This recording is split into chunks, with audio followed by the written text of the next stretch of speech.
భూమి మీద మన ఆయుష్ 70 సంవత్సరములు.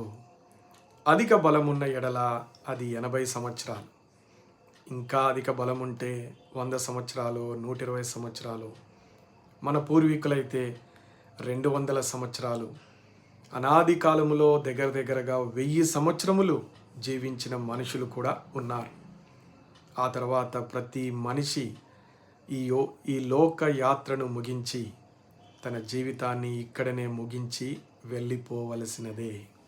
ప్రియ సహోదరుడా, సహోదరి, మన ప్రభువైన యేసు క్రీస్తు వారి ఉద్దేశము మనము కేవలము ఒక 70, 80 లేదా 100, 150, 1000 సంవత్సరములో జీవించటము కానే కాదు. మన ప్రభు వారి ఉద్దేశం ఏంటో తెలుసా?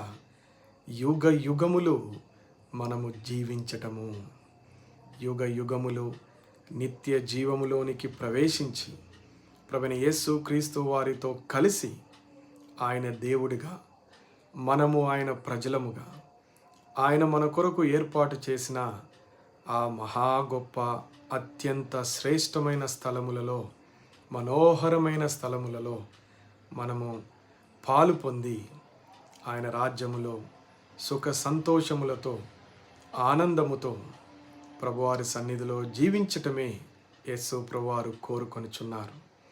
కాబట్టి ఈ దినమే, ఈ క్షణమే అలాంటి మనోహరమైన స్థలములలో నీకు కూడా పాలు పొందుకొనుటకు యేసు ప్రభువారిని నీ సొంత దేవుడిగా అంగీకరించు.